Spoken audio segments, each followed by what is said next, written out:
I'm Reena Sharma. I'm an adult metabolic consultant at Salford Royal Hospital, which is in Greater Manchester in the UK. And I have been in this rare disease field for more than 15 years now. As a part of my job, I look after a variety of patients with lysosomal storage disease as well as other general metabolic conditions. So the spectrum of my, the clinical expertise, it's quite wide in that sense. In addition to the clinical work, I also do a lot of research activities. So I have been involved in a number of clinical trials over the last 15 years. Gaucher has been was the first lysosomal storage disease where the very first enzyme replacement therapy was licensed and approved and available. And prior to that, all lysosomal storage disease patients were basically just had a conservative management, supportive therapy, and there was no specific therapy to treat them. It was actually a paradigm of the lysosomal storage disease and paved the way, way for the lots of other enzyme therapy and other therapies for LSD as the time went by. And if you look at the current landscape of LSDs and various therapies, there are so many treatments available for so many other LSDs, not just enzyme therapies. There could be, substrate reduction therapy. There are chaperone therapies that are available. And we know that, that enzyme replacement therapy has changed, a lot for these patients, if you just talk about Gaucher. But maybe not everything has got resolved, with the current therapies. For the Gaucher, I'm also part of UK Gaucher Consortium, which is actually led by Professor Tim Cox in Cambridge. And over the years, we have looked at all the data from the whole UK cohort and reviewed the information, what we learned from it. And I think that's what it tells us that, yes, enzyme replacement therapy certainly changed the landscape for Gaucher, as such, but there are still things that are unresolved. This particular trial, so it uses the DNA material and it capsules it inside a virus AAV vector as a vector, and then puts this capsid or cassette inside it, and then it's a one-off therapy. So you give to patients as a one-off enzyme, infusion, and before you do that, you have to make sure that patients do not have any antibodies against the vector, so that the treatment that you're offering is effective. The whole idea of giving this cassette in this capsid is to have a primary uptake by the liver cells and stay there for longer, and actually use liver as a factory to produce enzyme. So the enzyme becomes available in the body 24 hours a day, not just every 2 weekly. So it is, you can call it as a hybrid gene therapy, where you are actually not helping all the organs affected by the condition to produce their own enzyme, but you're actually using the liver as a factory to produce this enzyme. And the enzyme that's being produced is also slightly modified. So they have changed the amino acids link in that. And that does allow it to have a slightly more longevity in the blood, so that it's more effective. So far, 6 patients have been treated, but the data that is in the main domain is mainly about the 5 patients, because one patient had antibodies, and that kind of interfered with what we would expect to see. But other 5 patients who had it, I think they seem to have shown there is the reliable sustained release of the enzyme. We can call it GCase, and not just the availability of or measuring the enzyme in the blood, that it's being sufficient and or more than sufficient.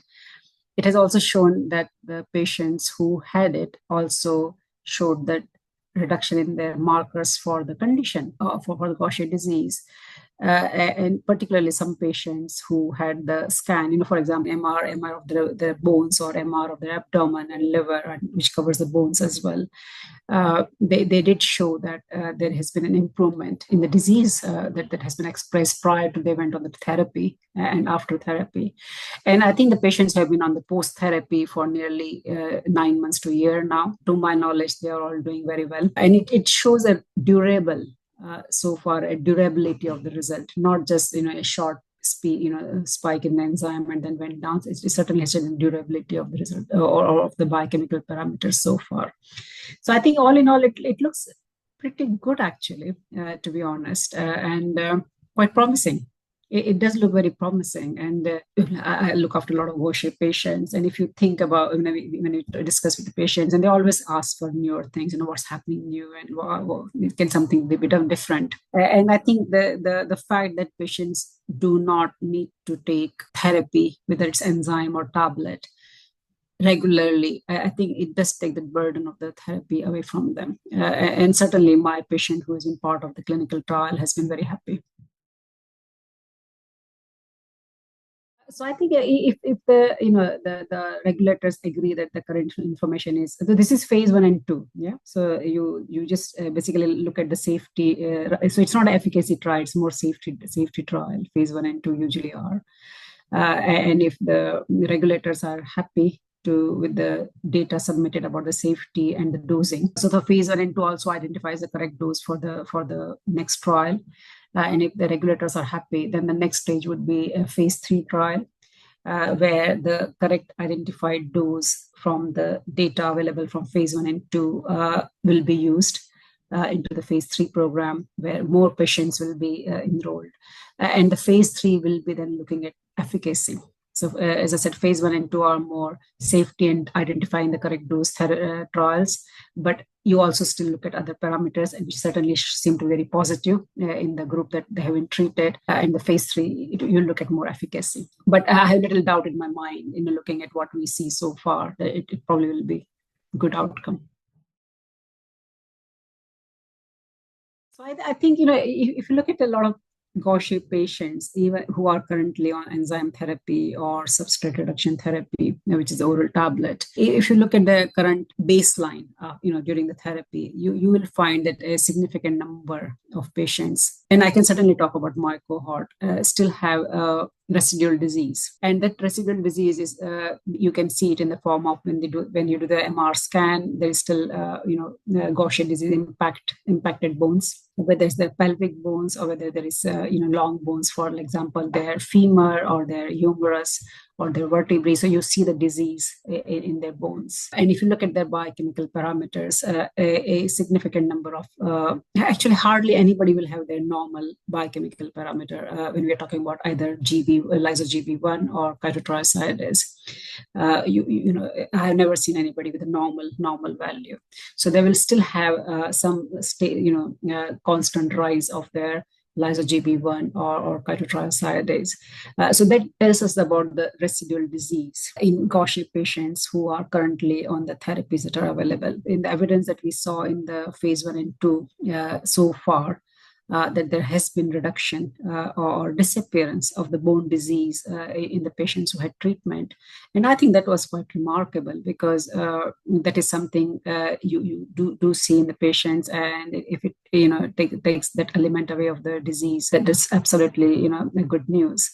How this chronic inflammation or chronic storage of the disease, of this chronic kind of disease manifest later on can be debated, but we do know that some patients with Gaucher can have later on malignancies, particularly hematological malignancies. There's also evidence of saying that the Parkinson disease can be more often in patients with Gaucher mutation, whether this controlling these deposits in their bones or generally other in the visceral part of their body, and as a result reducing the inflammatory response, will actually help any future occurrence of pregnancy or Parkinson's disease. As will support, help that. I don't know, but something that can be actually possible.